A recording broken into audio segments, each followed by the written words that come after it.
자, 해외 다녀왔더니 열이 펄펄 전 세계 홍역주의보입니다. 아니, 백신 개발돼가지고 우리나라에서 홍역 얘기 저는 일단 저 잘할 땐 들어본 적은 없어요. 교수님 성장기는 어땠는지 모르겠는데 홍역이 이게 웬 말입니까? 예, 박주화 아나운서 말씀대로 그 홍역하면 옛날 병으로 생각을 했었습니다. 근데 요즘 홍역이 너무 급속하게 늘고 있는데요. 세계보건기구의 보고에 의하면은 2024년 한 해 동안 전 세계에 무려 36만 명이나 홍역 환자가 발생을 했다고 합니다. 다시 유행을 하고 있는 거죠. 근데 홍역이 굉장히 전염력이 강합니다. 특히 우리나라에서는 해외여행이나 이런 데 영향을 많이 받는데요. 우리나라에서 지난 5일까지, 4월 5일까지 나와 있는 통계를 봤더니 총 35명이 감염이 돼 있었습니다. 근데 그중에 23명은 해외에서 걸려오셨는데요.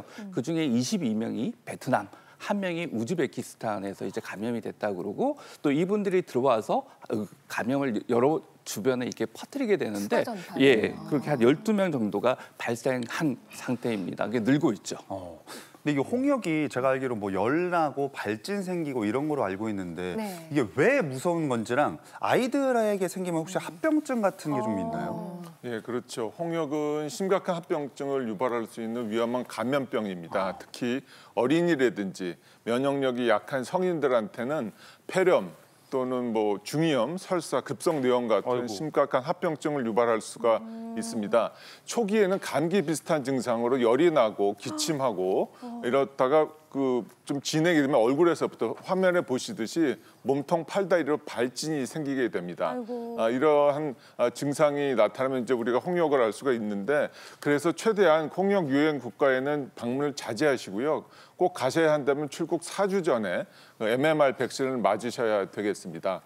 그리고 이런 그 홍역은 말씀 들으셨다시피 공기로 감염이 되기 때문에 감염자가 공간을 떠난다 그래도 한 2시간가량 감염력이 있다고 해요. 그리고 해외여행을 다녀와서 3주 이내에 이런 증상이 있다면 꼭 검사를 해보셔야겠습니다. 네, 그래서 준비했습니다. 돌발 질문 하나 드립니다. 홍역의 초기 증상은 무엇일까요?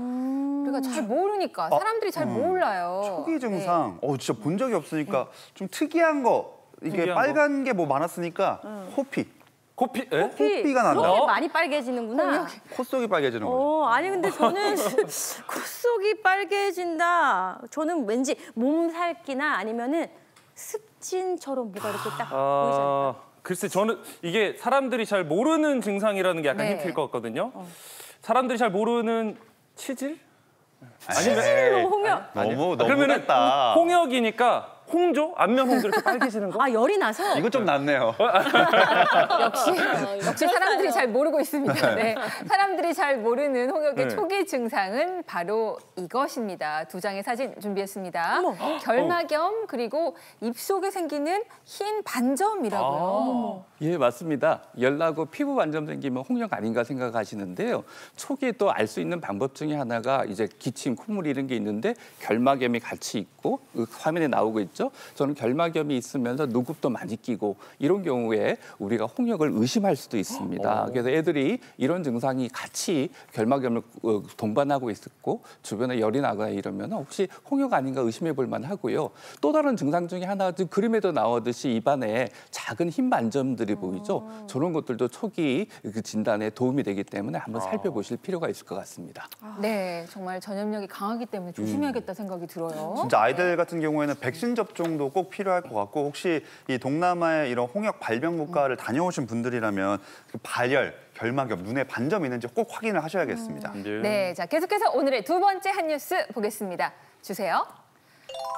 자, 가벼운 뇌진탕에도 뇌졸중 위험이 쑥 올라간다는 뜻인가 봐요. 이게 최근 국내 서울대병원의 연구 결과라고 합니다. 이 연구 어떻게 보셨어요? 네, 우리 서울대병원 재활의학과 교수님들이 아주 흥미로운 훌륭한 연구를 하셨는데요.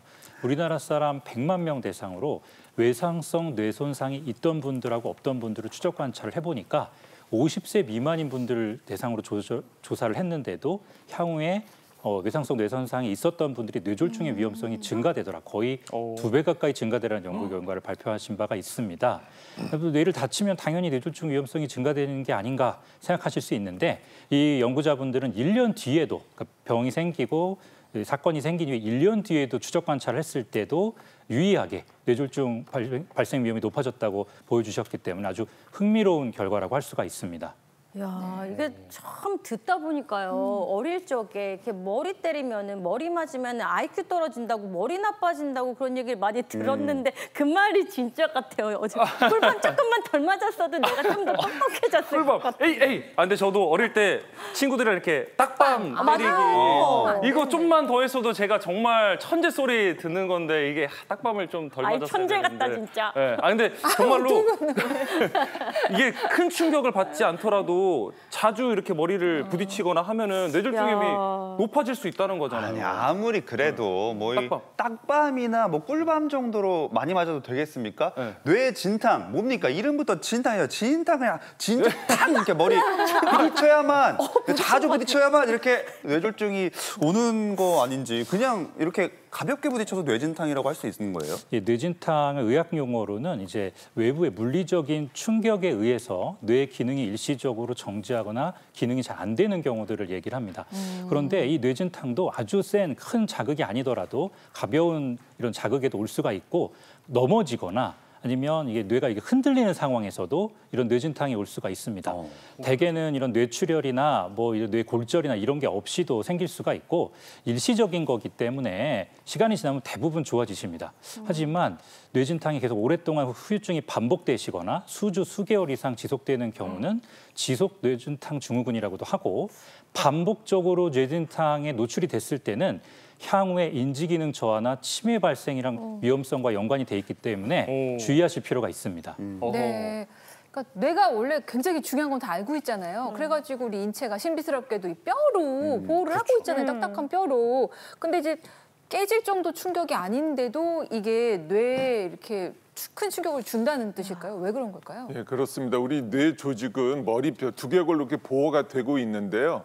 두개골은 딱딱하지만 그 안에 있는 뇌 조직은 젤리나 두부처럼 그 연한 그 조직입니다. 그래서 이게 안에서 흔들려서 뇌 조직이 두개골하고 이렇게 부딪히게 되면 머리에 이제 강한 충격을 받게 되면 이런 현상이 나타날 수가 있는데 뇌촉 속에 떠 있기 때문에 그럽니다. 그래서 두개골이 흔들려서 이렇게 되면 관성에 의해서 뇌 조직이 머리뼈에 부딪히는데 화면에 보시는 것처럼 저렇게 뛰는 정도까지 때문에 그런 건 아닌데요. 뭐 럭비라든지 미식축구, 격투기, 복싱 같은 걸 하게 돼서 머리를 부딪히면 그 조직이 손상이 되면서 그 출혈이 있을 수가 있습니다. 이게 이제 반복이 되면 저렇게 이제 변형이 되는데 그래서 이거를 좀 아까 송 교수님이 말씀을 해주셨는데 만성 외상성 뇌증후군 아니면 뇌병증 이렇게 얘기를 합니다. 예전에는 이게 파킨슨이라든지 정신질환하고 운동선수들이 그만둔 후에도 나타나서 얘기를 했는데 최근에는 이런 질환으로 얘기를 합니다. 그 얼마 전에 돌아가신 무하마드 알리도 사실 파킨슨이라고 진단을 받았지만 이 병이 아니었을까 하는 추측도 하고 있습니다. 아, 그렇구나. 아니, 저는 사실 머리를 좀 자주 여기저기 부딪혀요. 근데 왠지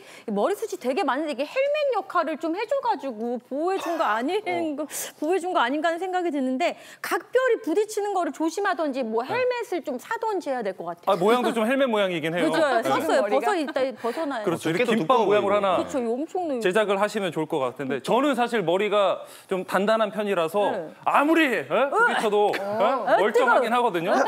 오히려 저는 약간 정신적인 충격 받았을 때 이거는 뇌진탕 말고 이렇게 안쪽이니까 내진탕이라고 해야 될까? 마음. 마음 정신적인 안쪽. 충격도 맞습니다. 위험할 것 같아요. 이거 어떨까요? 네, 아주 중요한 말씀 해주셨습니다. 사실 뇌진탕은 뭐 의학 용어는 아니고 정신적인 충격이나 극심한 스트레스를 의미하는 단어다 이렇게 말씀해 주신 걸로 제가 이해하겠습니다. 이 말씀 주신 대로 이 사람이 극심한 스트레스에 노출이 되거나 정신적인 스트레스를 아주 강하게 노출이 되거나 충격을 받았을 경우에 우리 몸의 교감신경계가 활성화돼서 혈압이 올라가고 심장에 부정맥 같은 게 생길 수가 있습니다.